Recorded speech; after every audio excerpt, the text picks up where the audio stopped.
কালাম। কোরআন পড়া মানে হচ্ছে আল্লাহর সঙ্গে কথা বলা।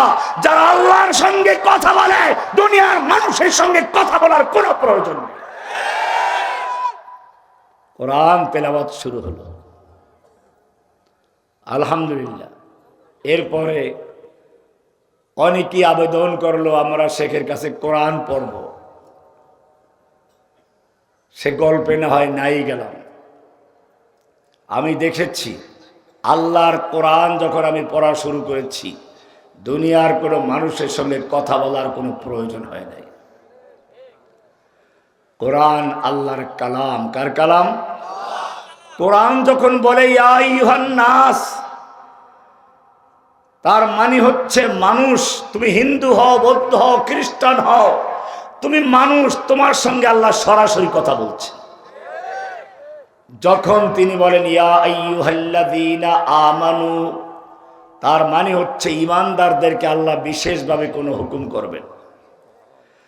আবার কখনো আল্লাহ বলছেন ইয়া আইয়ুহাল কাফিরুন, কাফেরদেরকে আল্লাহ কিছু বলতে চান। যখন তিনি বলেন ইয়া ইবাদিয়াল্লাযীনা আসরাফু আলা আনফুসিহিম, তখন তিনি সরাসরি তার গুনাহগার পাপী বান্দাদের সঙ্গে বলতে চান ভয় পেও না, তওবা করো, আমি ক্ষমা করে দিব। এরকমই একটা আয়াত আল্লাহ রাব্বুল আলামিন বলেছেন, খুব মজার আয়াত। ইয়া আইয়ুহান নাস, ইয়া আইয়ুহান নাস দুরিবা মাসালুন ফাসতামিউ লাহ, ওহে দুনিয়ার মানুষ, তুমি চাই হিন্দু হও, বৌদ্ধ হও, খ্রিস্টান হও, যারা মূর্তি পূজা করছো, মুসলমান হও, বলে আমরা তো মূর্তি পূজা করি না, তোমরাও মূর্তি পূজা করো। হিন্দুরা মূর্তি পূজা করে, ওদের অলি বুজুর্গ, ওদের ধর্মের পীর মাশায়েখ মারা গেলে ওদের মূর্তি তৈরি করে মাটির উপরে রেখে তারপরে শাড়ি পরায়, গহনা পরায়, খাবার দেয়, পুজো করে, প্রার্থনা করে, পশু জবাই করে, মান্যত করে। আর মুসলিমরা তাদের আল্লাহর ওলিরা মারা গেলে কবর দিয়ে মাটির নিচে রেখে মাজার তৈরি করে, তারপরে হিন্দুরা যা করে তাই করে, চাদর দেয়, টাকা দেয়, পয়সা দেয়, মোমবাতি দেয়, খাওন দেয়, আগরবাতি, টাকা পয়সা, এরপরে মান্যত করে, তারপরে পশু জবাই করে, তারপরে সন্তান চায়, রিজিক চায়। কোনো পার্থক্য আছে? পার্থক্য একটাই আছে, হিন্দুরা মূর্তিটাকে উপরে রাখে আর মুসলমানরা কবরে রেখে তারপরে মাজার বানিয়ে পুজো করে, এছাড়া কোনো পার্থক্য নেই। এই কারণে আল্লাহ রাব্বুল আলামিন এখানে হিন্দুদেরকেও বলেন নাই, খ্রিস্টানকে বলেন নাই, ইয়া আইয়ুহান নাস বলেছেন। কি বলতে চান? ইয়া আইয়ুহান নাস দুরিবা মাসালুন ফাসতামিউ লাহ, তোমাদের বুঝানোর জন্য একটা সুন্দর দৃষ্টান্ত দেওয়া হচ্ছে, মিসাল দেওয়া হচ্ছে, উপমা দেওয়া হচ্ছে। ফাসতামিউ লাহু, মনোযোগ দিয়ে শুনো, কান লাগিয়ে শুনো। শুনতে বলেছেন কে? খালি কি ওই যুগের লোকদেরকে না আমাদেরকেও? যারা মঞ্চের সামনে তাদেরকেও, যারা মঞ্চে বসা তাদের সবরকে, তাই না? কি বলতে চান?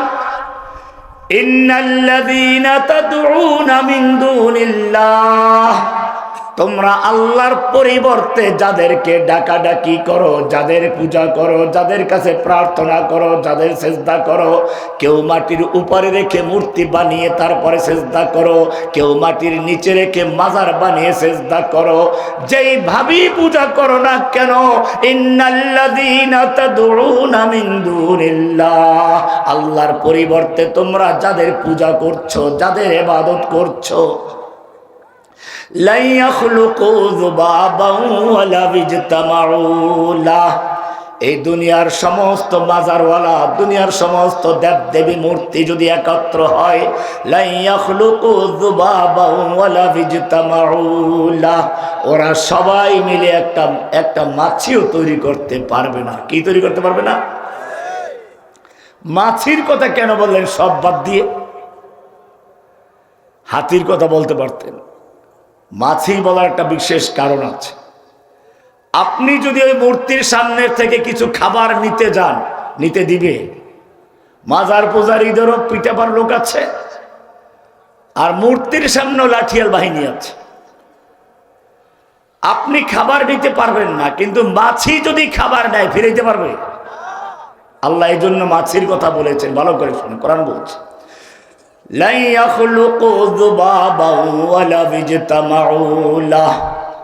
সব মাজারওয়ালা তোমরা যাদের পূজা করো, আর সব মূর্তি যাদেরকে মাটির উপরে রেখে পূজা করো, লা ইয়াখলুকু যুবাবান ওয়ালা বিজতামাউ লাহ, ওরা সব মিলে একটা মাছিও তৈরি করতে পারবে না। ওয়া ইয়াসলুবহুমুজ যুবাবু শাইআ, মাছি তৈরি করা দূরের কথা, মাছি যদি ওদের সামনে রেখে দেওয়া খাবারের থেকে দামি দামি মিষ্টি, অন্যান্য খাবার, হালুয়া, এইখান থেকে মাছি যদি কোনো অংশ চুরি করে নেয়, ছিনতাই করে নেয়, ওদের সামনের থেকে নেয়, লা ইয়াসলুবুহু ওয়া ইয়াসলুবহুমুজ যুবাবু শাইআ লা ইস্তানকিযুহু, ওরা মাছির কবল থেকে ফিরাবার ক্ষমতা রাখে? মূর্তিও রাখে না, মাজারওয়ালারও ক্ষমতা নেই, মূর্তি পূজারীরও ক্ষমতা নাই, মাজার পূজারের ক্ষমতা নেই। আছে? এইকে জিনিসটাকে বুঝাবার জন্য আল্লাহ বললেন যে এরা কত দুর্বল। দাউফাত তালিবু ওয়াল মাতলুব, পূজারী আর যাদের পূজা করা হয় তারা কতই না দুর্বল। এই কারণে আল্লাহ রাব্বুল আলামিন আরেকটা আয়াতে বলেছেন ইয়া আইয়ুহান নাস, ইয়া আইয়ুহান নাস আনতুমুল ফুকারাউ ইলাল্লাহ ওয়াল্লাহু হুয়াল গনিয়ুল হামিদ। ইয়া আইয়ুহান নাস, ওহে মানব জাতি, তুমি হিন্দু হও, বৌদ্ধ হও, খ্রিস্টান হও, নাস মানে কি? নাচ মানে কি? না নাচানাচি করা?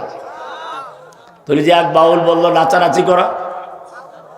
কুল আউযু বিরাব্বিন নাস মালিকিন নাস ইলাহিন নাস মিন শাররিল ওয়াসওয়াসিল খান্নাস, এই সব নাকি নাচে।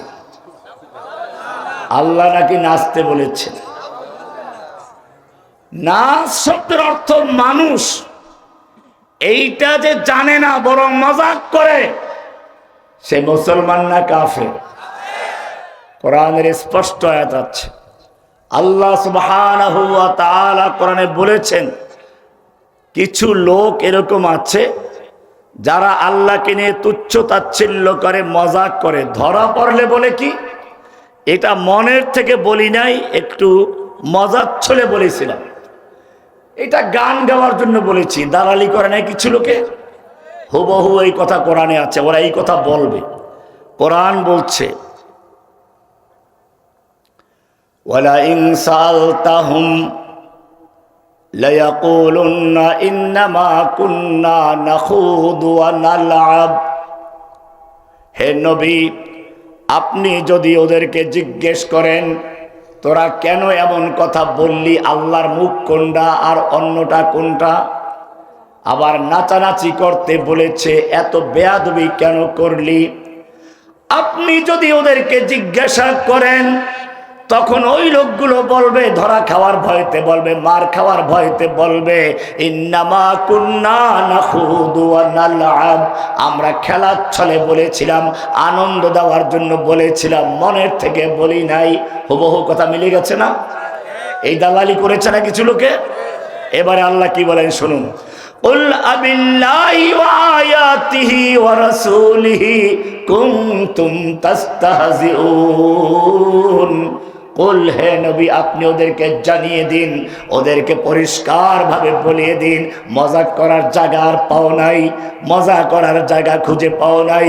কুল আবিল্লাহি ওয়া আয়াতিহি ওয়া রাসূলিহি, আপনি ওদেরকে জানিয়ে দিন তোমরা আল্লাহকে নিয়ে, আল্লাহর আয়াতকে নিয়ে, আল্লাহর রাসূলকে নিয়ে মজা করছো, তুচ্ছ তাচ্ছিল্য করছো, উপহাস করছো, এই সব কিছু চলবে না। লা তাতাজিরু, খবরদার অজুহাত পেশ করো না, বাহানা করো না, কোন রকমের অজুহাত চলবে না। ইকোগুলো বন্ধ করে দাও, মাইকটা ক্লিয়ার আওয়াজ হয়ে যাবে, ইকো বন্ধ করো। লা তা'তাযিরু, কোন রকমের বাহানা চলবে না, ওযর চলবে না, অজুহাত চলবে না। কদ কাফারতুম বাদা ঈমানিকুম, ঈমান আনার পরে তোমরা কাফের হয়ে গেছো, মুরতাদ হয়ে গেছো। কে বলেছেন? নাকি আমি বলেছি? সূরা তওবা 9 নম্বর সূরার 65 এবং 66 নম্বর আয়াত। এখন গিয়ে খুলবেন আমি থাকতে থাকতে, ভুল হলে ধরবেন গিয়া। আর যদি সঠিক হয় তাহলে ফতোয়াটা কার? যারা আল্লাহর কোরআন নিয়ে মজাক করেছে, আল্লাহর রাসূলকে নিয়ে তুচ্ছ-তাচ্ছিল্য করে, আল্লাহর কোরআনের আয়াতের তরজমা ব্যঙ্গ করে, ও আমার জাতি চিৎকার মেরে বলো, সে মুসলমান না কাফের? তার পক্ষে যারা দালালি করে, ওকালতি করে, তারা মুসলমান না কাফের? তাদের পক্ষে যারা বক্তৃতা করে, বিবৃতি দেয়, তারা মুসলমান না কাফের? ফতোয়া দিয়েছেন কে? কোন সূরাতে আছে? 9 নম্বর সূরা, সূরা তওবা। কি নাম? আয়াত নাম্বার কত?